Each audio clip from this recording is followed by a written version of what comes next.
Ladies and gentlemen, boys and girls, welcome back to the best damn professional prep podcast on the planet. I am, of course, one of your two hosts himself, Odin's greatest creation. I don't have my Mjolnir necklace on today, but it's okay.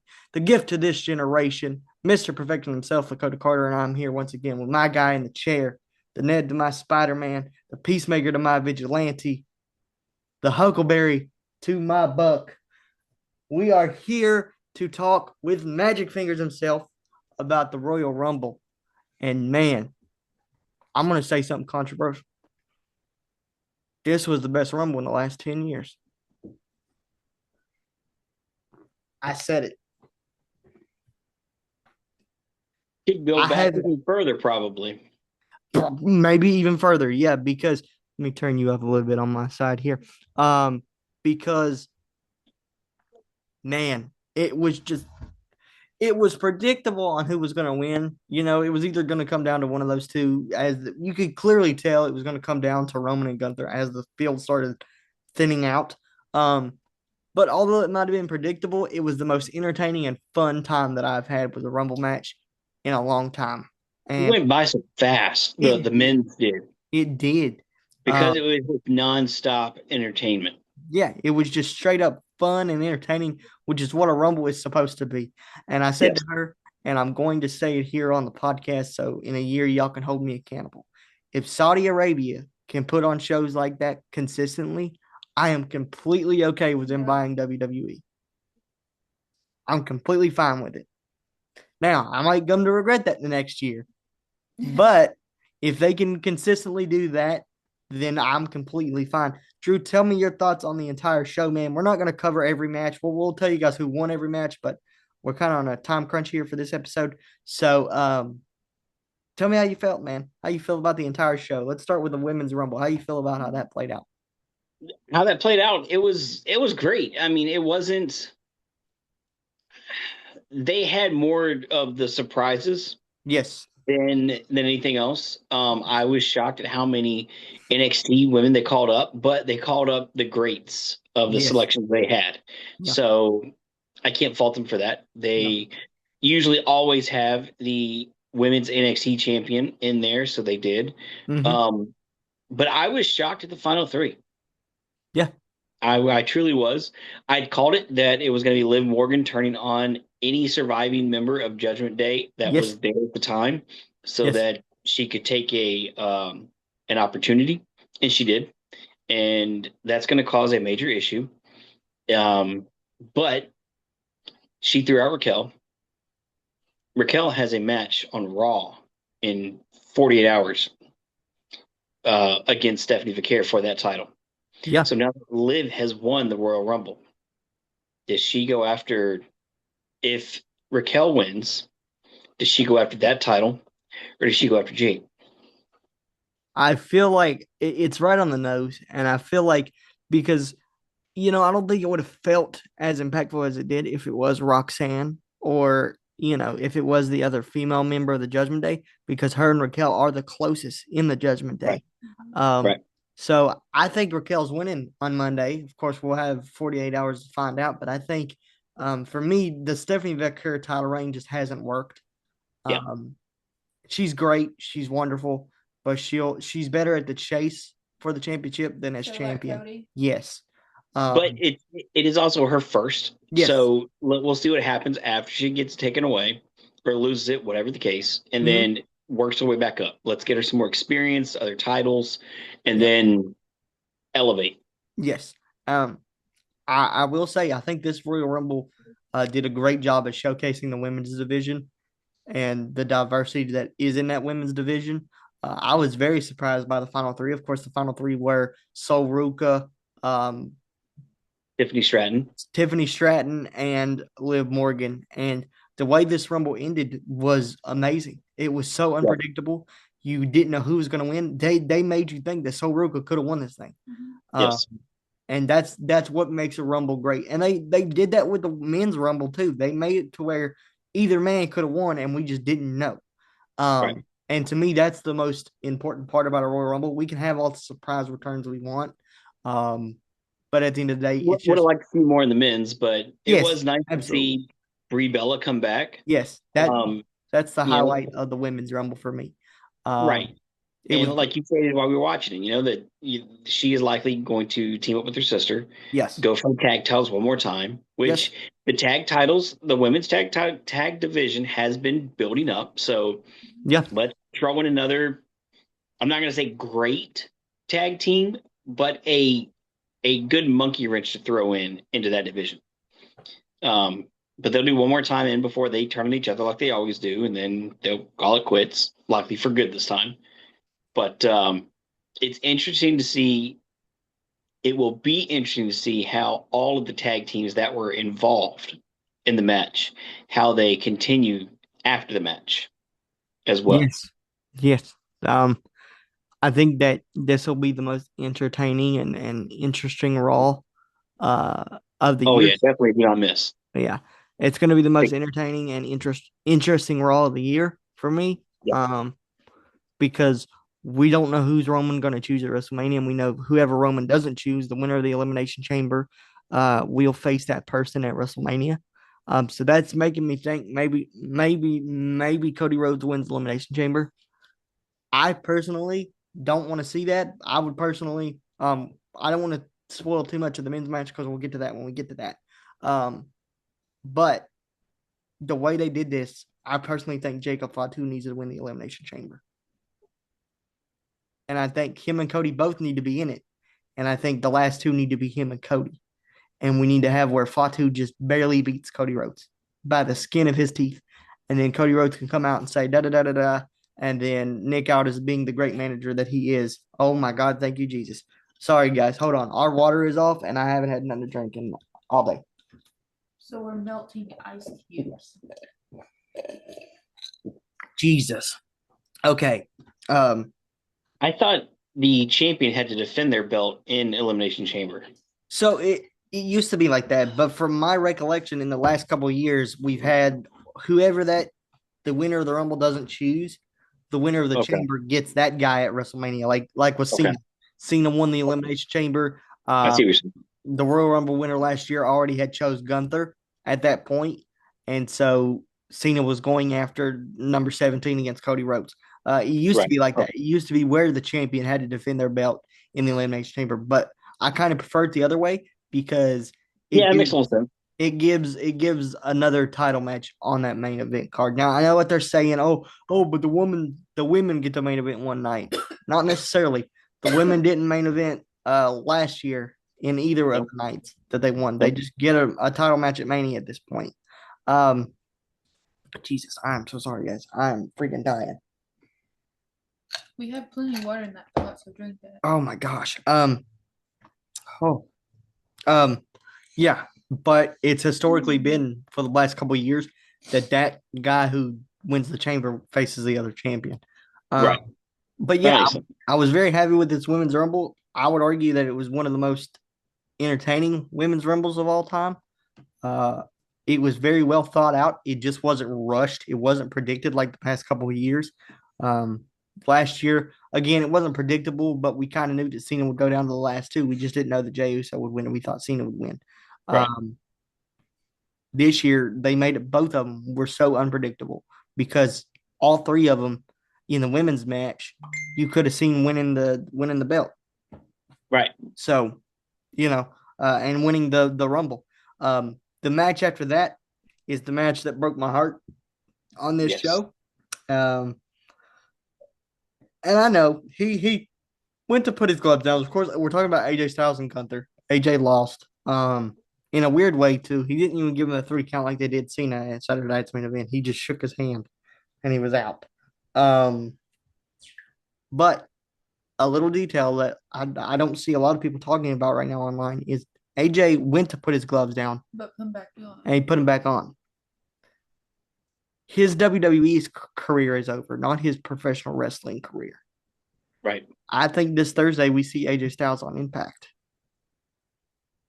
I wouldn't be surprised. And we see him if Leon Slater's visa issues are taken care of. I know he says he wants a world championship, and that's fine. We can give him a world title in TNA. Nobody would bat an eye. But his retirement match to me has been set in stone for years now. and that is Leon Slater versus AJ Styles at Slammiversary or Bound for Glory for the X Division Championship. You have the face of TNA that built TNA from the ground and the new face of TNA. It writes itself.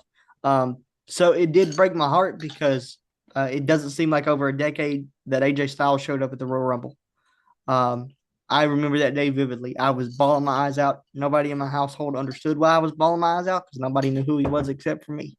And it doesn't feel like 10 years ago. If you had told me 10 years ago on that very day that, hey, you're going to be in this great podcast with one of your best friends in the entire world that you met through wrestling, and you're going to be talking about John Cena or AJ Styles losing to Gunther and his WWE career is over, I'd call you crazy. I thought this match was okay. I think it was the worst match. No. The next match was probably the worst match on the card. This match was fine. I like this match. I just wanted to see more out of AJ in his final Raw. Yeah. And that's my only complaint. I don't have a complaint with the winner because the winner we all knew was coming. I actually like what they're doing with Gunther. I'm a big Gunther guy. I think him being their career killer fits him very well. So, only time will tell who he goes after next. Maybe an Apex Predator. But Drew, how did you? He did eliminate him last before he got eliminated, so yeah. It's quite possible. We will see, but I'm just curious how many they will allow him to retire before this streak ends. I think the one that shuts his mouth, and call me crazy, the one that shuts his mouth, because I think he's gonna retire Randy Orton. I don't know when. I think he'll be Randy Orton's final opponent. I think he'll be Brock Lesnar's final opponent. But I think the one that shuts him up is a guy that we saw, and not to skip forward ahead, but I think it's a guy we saw make his WWE debut tonight in formerly known as Powerhouse Hobbs, Royce Keys, because I think just by the way they're doing things, I think Oba's going to SmackDown and Royce is going to Raw. So I think that Royce Keys might be the guy to shut Gunther up. I'm fine with that. Yeah, me too. Perfectly fine with that. Yeah. And just the way they started the men's Rumble. Mm-hmm. Oh. Perfection. That was epic. Yes, it was. Because when he just started down the aisle, I was like, oh, this is going to be amazing. Because you guys both heard me. I was feeling real bad, throwing out names of who could potentially be number one, because we knew number two was Breaker. Yes. And you knew they were pissed off that Breaker was going to be two, and I felt bad for whoever was one, because Breaker's just going to have – the only mentality he had was going to rip someone's head off, plain and simple. But then when you heard Oba's music hit for number one, it's like, oh, okay, maybe I don't feel bad for number one. Yeah, he can handle his own in the ring. Yes. But that was taken away from us. Yes. By some individual, once again, in a black hood, all black, and decided to take out Braun Breaker. Enough to where he got in the ring, and then Oba basically just tossed him right out real quick. Yeah. I love that. But how long do we wait to find out who this masked individual is? I don't think we wait long, because I think I already know who it was. And before I talk about that, just to skim over it, because this was the worst match on the card, Sami Zayn lost to Drew McIntyre in dominating fashion, in my opinion. Not very surprising there. Actually, it kind of was, but it wasn't. I thought Sami Zayn was going to at the time. But yeah, that was the worst match on the card. But moving to the men's Rumble, man, I haven't had this much fun in a Rumble match. I can't remember when. It felt like a early to mid 2010s Rumble again, and it was so good. It was so good. And moving to your point about this masked man, of course, we all knew that Braun Breaker was number two, but we didn't know who number one was going to be. And I am very, very, very, very, very high on Obafemi. I actually pulled him to be like one of the guys that could potentially win it. And they were setting it up at the beginning here to where he could have been. But of course, that masked man, who I think was Seth Rollins. I don't know. Something just tells me that it was Seth Rollins. The more and more I think about it is, yes, it could be Austin Theory too. But the more and more I think about it, he had a hood over his hair. So we couldn't see if he had short hair, long hair. And I think they did that on purpose because at first we thought it was an African American individual because at first it kind of did look like an African American individual. And then they showed the replay. And we were like, oh no, that's a Caucasian male. And I genuinely thought that it was Roman or not Roman, but I think it was Seth Rollins. I think we don't have to wait long. I think we might find out as early as Monday, because I think that Seth Rollins' Mania match is with Braun Breaker, and I think we can clearly see who our main events will be. Those teases we got early to mid last year of WrestleMania in Vegas had Punk, Lesnar, Reigns, and Cody as the promotional guys. We know Roman's going to a WrestleMania main event. We can predict that Cody's going to be in there. I think Brock Lesnar fights Obafemi at WrestleMania, and I think that's where he fits in. Because Obafemi was on a tear. Brock Lesnar came in. I don't remember at what number. It was mid-teens, I think. Right. Was it 18, 17, 18, something like that? 17 or 18. And, one of our colleagues said that he wishes it was the other way around. No, that was perfect because he was dominating this entire field. And regardless, as much as we don't like Brock being a part-timer and we don't want the belt on him, if an alien race came down the planet and they said, you got to pick one of your alpha males and we'll send our most dangerous killer species planet versus planet, I'm sending Brock Lesnar 10 times out of 10, 100%. So I think Brock being that guy that said, okay, you might be the guy that I pass the torch to, but I'm not ready to pass that torch yet. You're going to have to earn it. I think it was perfect. And I think it gives Brock a reason to show up ahead of Mania. And I think it gives Oba a moment of momentum. And let me take my out. A moment of momentum because realistically, he could have won that Rumble, and I don't think anybody would have had a problem with it.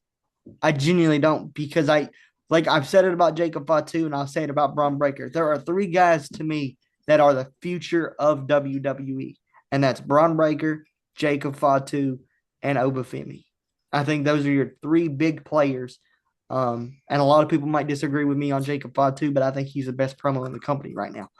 The promo he did with Cody Rhodes leading up to their match was phenomenal. Yes. Cody was being an asshole and saying, you were locked up or whatever. And he was just saying, yeah, I was locked up, but I'm better than that now. They ain't never made nobody like me. And he's right. They ain't never made nobody like Jacob Fatu. Jacob Fatu has his own freaking swagger. And I think we're slowly starting to see him. One thing that I can hear the internet saying right now, Roman's a part-timer. He shouldn't have won the Rumble. Shut the fuck up. Please, shut up. Because he's coming back. He's their golden boy. Him and Cody are their golden boys. So we knew that he was going to come back and win the Rumble. They're not going to have him come back and lose. But yeah, man, how did you feel about how this thing played out? And just give me your overall thoughts in Chad Gable's return, the Masked Man thing, and Obafemi. Dude, it was beautiful to see that Oba was getting the push that he was getting as a first night being there. And just seeing elimination after elimination after elimination. He had like 5 before there were actually more than 2 or 3 people in the ring at a time. Yes. And then just to see that it was Roman that knocked him out, or not Roman, but Brock that knocked him out. Does it lead to something bigger? I hope so. To see Royce out there or Hobbs. I'm looking for me. Yeah, I'm really looking forward to seeing that. Especially if they do like a Raw versus SmackDown type situation, that could be really beneficial later on in the year. Yeah. But I'm curious on now that the original Grande Americano is back, how that storyline goes further. But even though we were somewhat promised online of all these legends coming back or particulars coming back, or I should say potentials we really didn't have any at all No, in the match. no. So that makes me wonder if they were saving it for a big pop Monday night. Well, to me, man, I think what we're referring to without referring to him is Chris Jericho.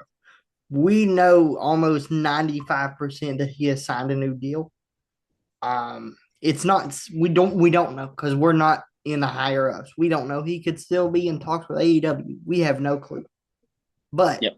with everything, that people are saying, I think he did sign a new deal. But to me, I was really expecting him tonight, but I was okay with it because do you remember you were around for this time? Do you remember the countdown clock on Monday Night Raw? Would it be crazy to do that again?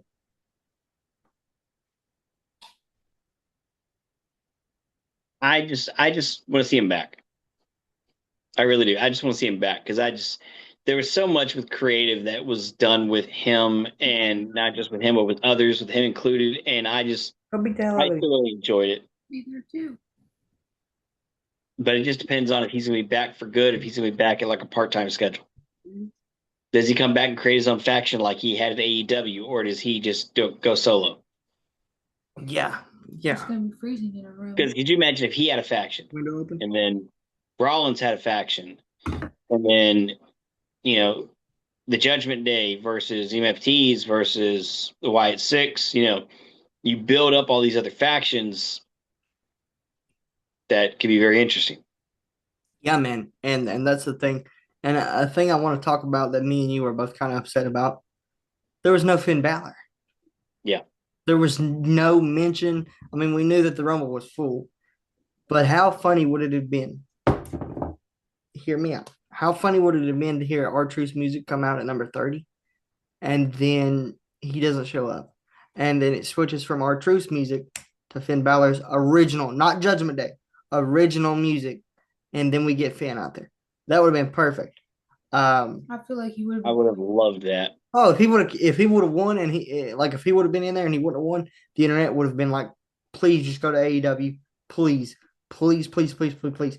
If he had came out as the demon, there'd be no chance for anybody else. He would have to guarantee to win there.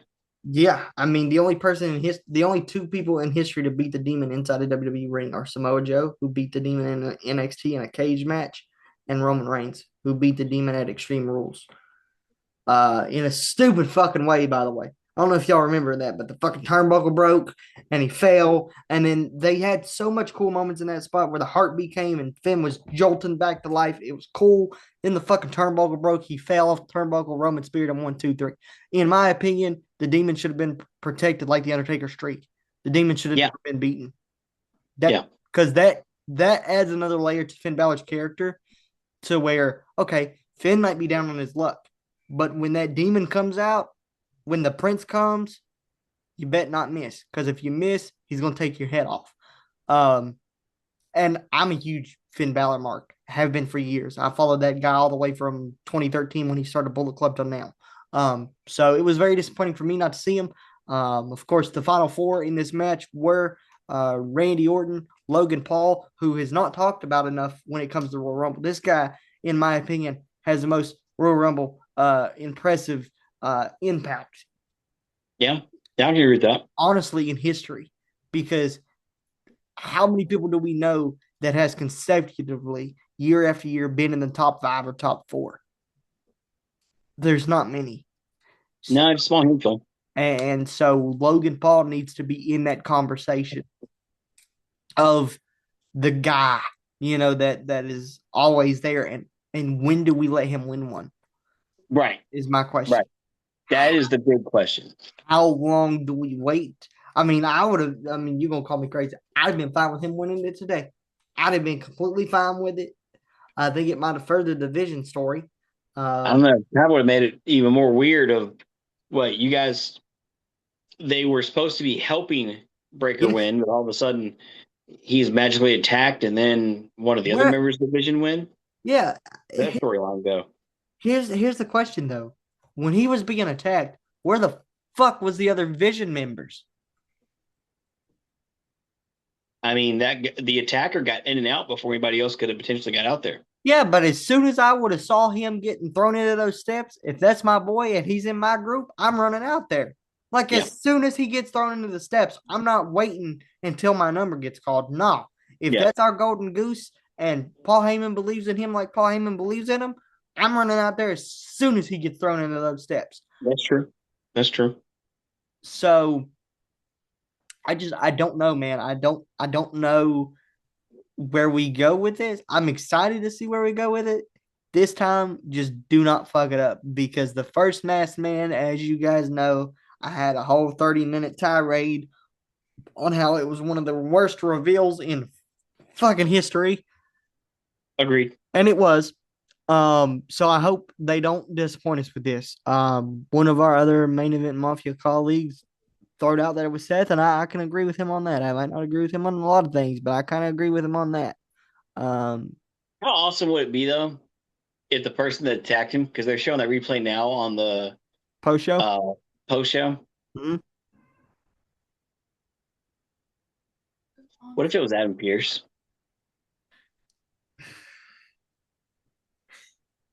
Or Corey Graves. Oh my God. Because I'm looking at the guy's stance or the way he's standing and whatnot. And what if it's Corey Graves? I mean, him and Seth are tight in real life. They've known each other for years. So It'd be a great way to come out of your medical retirement. yeah, he got cleared several years ago, and I love Oh. Corey Graves. But I just wonder if he's doing the Wade Barrett thing and he's just enjoying commentary more than anything else. But Yeah, it would be amazing if that was him. it would break the internet.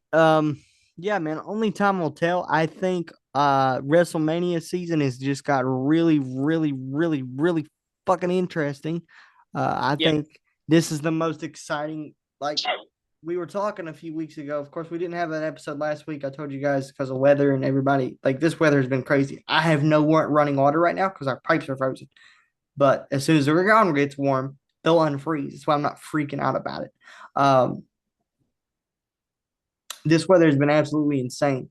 But as we said a few weeks ago, we had no clue what WrestleMania looks like. Yep. No clue.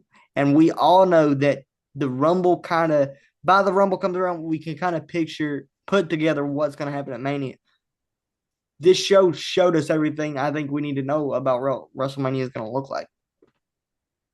For the most part, yeah. Other than that WWE Championship picture, I think that's still up in the air. We don't know where that's going to go. I mean, both women titles are still up in the air too. I mean, it depends Yes. on if there's a retain or a loss Monday night. Yes. Because I mean, who's to say that Liv doesn't get in the way and make Stephanie retain? That way she can go after that title. Yeah. Or what if that's part of her plan? Where she knows that Raquel is close to her, and she's going to say, "Hey, you got a title match? We can just fight it out as friends at WrestleMania."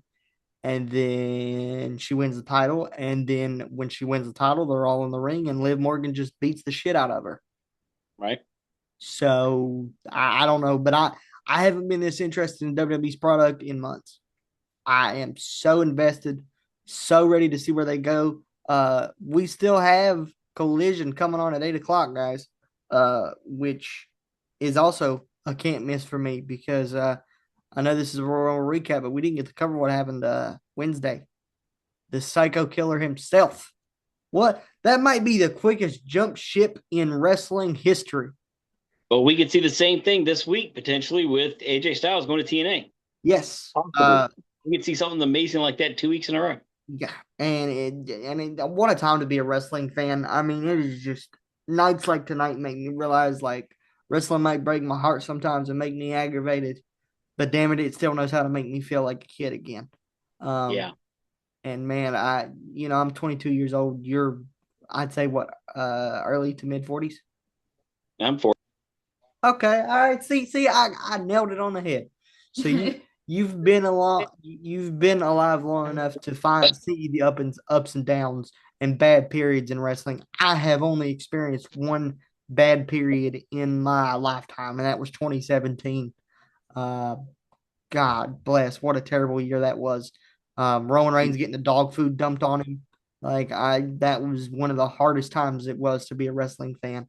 But man, wrestling is the most beautiful thing on the planet. I think tonight that's what they showed us is we can be 40 years old and 23 years old. I'll be 23 in July, and they still make us feel like 15-year-old kids.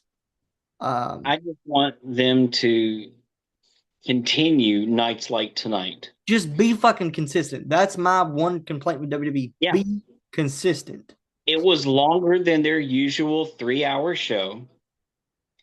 It was more entertaining than their usual show, even though they had the same number of matches as their usual shows. And hey, man, maybe that's them showing us, hey, we could have 4 matches and have you lose your freaking mind still. Yes. You know, yes. And if that means we have to have a Rumble every single pay-per-view in order to do that, let's do it. But, I mean, this is why I thought that the men's Rumble needs to be at least 40 people. Yes. Because of how much talent they have in the back that never came out. Because we only saw one member of the MFTs. We didn't see any Wyatt Six. We didn't see the other half of DIY that's there. Yeah, there were quite a few names we did not see that we know are active. They're clear to compete, but they just didn't have any screen time.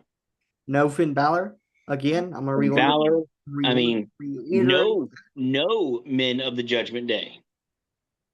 So it's just like, why? This is why they should have at least 40 people for the men. Yes. Yes.